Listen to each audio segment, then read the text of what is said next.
First ability started out as kind of a bug, but not that kind of bug. We're talking an ability that was on Elise during her development. This ability was in a kit as a replacement for her repel, or at least part of it with the way it worked.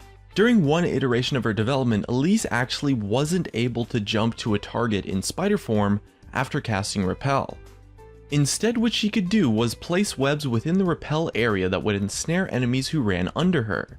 Now this ability was actually really close to making it into the live version of her kit and really does a fantastic job of pulling off her spider theme. However, Elise was being developed back in Season 2, and for those of you who don't remember, back at the time, Riot was releasing a new champion every 2 weeks into the game. So unfortunately, since they wanted to publish Elise by Halloween, this ability had to be scrapped in favor of the current form of her repel, since it was just a little bit too difficult to make work in the time window that they had available. It had a lot of problems involving coding with walls and other sorts of stuff. Really, they just didn't have enough time to make the ability work properly. If Elise was being developed today on the current champion cycles that typically now last as long as they need to make an awesome champion, it's not only possible, but in fact quite likely that this ability would be in her kit now. Our second ability on this list is definitely my favorite because it's an ability that had been previously unreleased actually until about a week or so ago, and probably still would have been unreleased information until I got Riot Skarzard to share the story behind it. So think of this ability as my exclusive piece of info, kind of, and huge thanks to Riot Skarzard for sharing this awesome ability with everyone. And the story behind that is he was doing this Q&A stream with Riot Ghostcrawler on the League community Twitch channel to like 200 viewers or something really small, but I was able to hop in at the last few moments and ask him to share some info on unreleased abilities, and he told us this awesome story that hasn't been shared before since about the original version of what was going to be Fiora's new ultimate for her rework. And what that ultimate did was that Fiora would throw out a glove as a skill shot, very similar to the way Fizz's ultimate gets thrown out, and it would catch onto the first target hit, and then it would teleport Fiora and the champion hit by that glove across the map to some randomly selected location, where no other champions were nearby, and would create a barrier around the two champions and they would have to literally duel. It was like this Pocket Plane almost. You would get teleported far away from everyone and you'd have to just brawl it out within the confines of the barrier. And the loser would end up dead, and the winner gets teleported back to their original location before the duel and comes back with this like crazy Super Saiyan buff for winning and starts to just wreck everyone. Now, as hilarious as this ultimate could have been, it didn't happen because what would end up happening is that Fiora would just use her ultimate on someone who had no chance of winning the duel, typically the enemy support most of the time, and it would be a guaranteed free kill on them, and then you would come back like Super Saiyan Fiora and kill everyone else too. And I mean, you guys thought rework Fiora was overpowered on launch. Oh man, this would have been insane. Because Fiora just wins the duel every time and then murders everyone after that.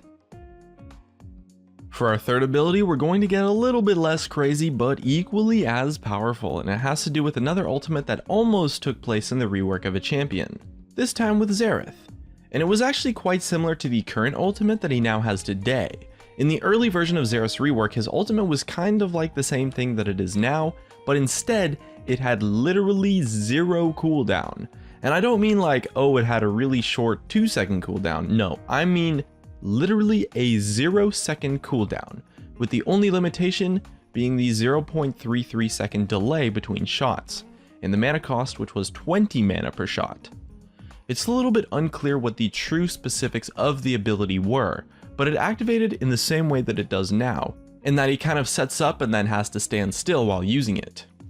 It also probably had a bit shorter of a range and did less damage than Xerath's current ultimate today, but there's not much doubt that this ability was beyond insane. And to top it all off, the delay between shots was actually lowered with cooldown reduction. So you could be shooting these things out like crazy, and regardless of the range or damage, that is a whole lot of projectiles. Imagine like a Kog'Maw ultimate, but with a much smaller mana cost and shorter cooldown.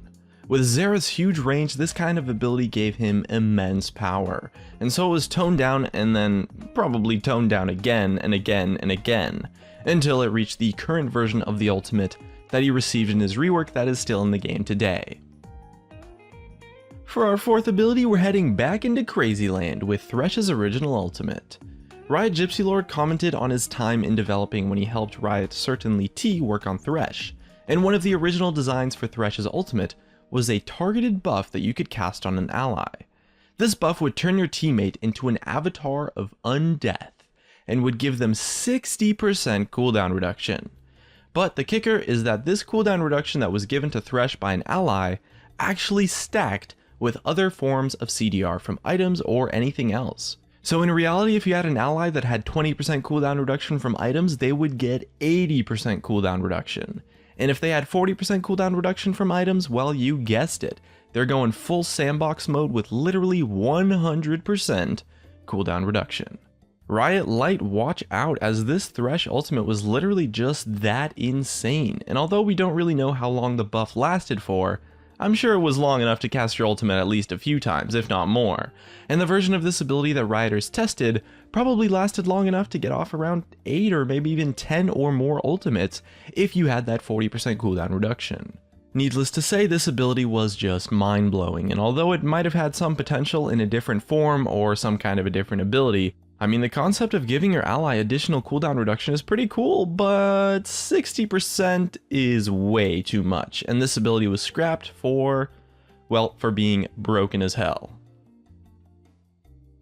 And for our fifth ability on the list, we're looking at one of our foxy friends, and not my man Foxtrap. Nope, this time it's Ahri.